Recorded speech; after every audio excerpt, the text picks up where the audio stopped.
ನಮ್ಮ ಗಾಡಿಗೆ ಒಂಚೂರು ವಿಲೈನ್ಮೆಂಟ್ ಮಾಡ್ಸೋದಿತ್ತು ಗುರು, ಅದಕ್ಕೆ ವಿಲೈನ್ಮೆಂಟ್ ಮಾಡ್ಸೋಕ್ಕೆ ಬಂದಿದ್ದೆ. ನೈಟೇ ಬಂದು ಹಾಕೊಂಡಿದ್ದೆ. ಚಿಕ್ಕಡಿಮೆ ಗಾಡಿ 10 ಗಂಟೆಗೆ ಹಾಕ್ಕೊಂಡು ಅಡ್ಜಸ್ಟ್ಮೆಂಟ್ ಮಾಡ್ತಿದ್ದಾರೆ. ಬೇಗ ನಾನು ಮುಗಿಸ್ಕೊಂಡು ಹೋಗ್ಬೇಕು. ವಿಲೈನ್ಮೆಂಟ್ ಎಲ್ಲ ಲೆವೆಲಿಂಗು ಸ್ಕ್ಯಾನ್ ಹಾಕಿದ್ದಾರೆ. ಜಾಸ್ತಿ ಏನು ಅಡ್ಜಸ್ಟ್ಮೆಂಟ್ ಏನು ಚೇಂಜ್ ಆಗಿಲ್ಲ ಅಂತ, ಸ್ವಲ್ಪನೇ ಆಗಿರೋದು. ಫೈನಲಿ ಕೆಲಸ ಎಲ್ಲ ಮುಗೀತು ಗುರು. ಬಿಲ್ ಹಾಕ್ಸ್ಕೊಂಡು ಹೊರಟೆ. 2700 ರೂಪಾಯಿ ಬಿಲ್ ಹಾಕಿದ್ರು. ಕೊಟ್ಬಿಟ್ಟು ಹೋಗ್ತಾ ಇದ್ದೀನಿ ಲೋಡ್ಗಂತೂ ಹೋಗ್ತೀನಿ. ರೋಡೆಲ್ಲ ಫುಲ್ ಜಾಮ್ ಆಗಿದೆ.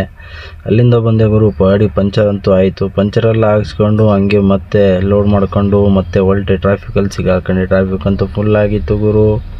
ಟ್ರಾಫಿಕೆಲ್ಲ ಕ್ಲಿಯರ್ ಮಾಡ್ಕೊಂಡು ಮುಂದಕ್ಕೆ ಬಂದೆ. ಸಿಗ್ನಲಲ್ಲಿ ನಿಂತಿದ್ದೆ. ಇಲ್ಲೊಬ್ಬ ಟೂ ವೀಲರ್ ನಿಂತಿದೆ ನೋಡಿ ಗಾಡಿ ಮುಂದೆ. ನಮಗೆ ಕಾಣೋದೇ ಇಲ್ಲ ನಮ್ಗೆ ಡಿಸ್ಟೆನ್ಸಲ್ಲಿ. ನಮ್ಮ ಗಾಡಿ ಬೇರೆ ಹೈಟ್ ಇರೋದ್ರಿಂದ ನೋಡಿ ಈಗ ತೋರಿಸ್ತೀನಿ. ಅಲ್ಲಿ ನಿಂತಿದ್ದಾನೆ ನೋಡಿ ಹೆಲ್ಮೆಟು ನೋಡಿ, ಇಲ್ಲಿದ್ದಾನೆ. ನಮ್ಗೆ ಕಾಣಿಸೋದೇ ಇಲ್ಲ. ಆದಷ್ಟು ನಮ್ಮ ಗಾಡಿಯಿಂದ ಡಿಸ್ಟೆನ್ಸ್ ಮೇಂಟೈನ್ ಮಾಡಿ ಗುರು.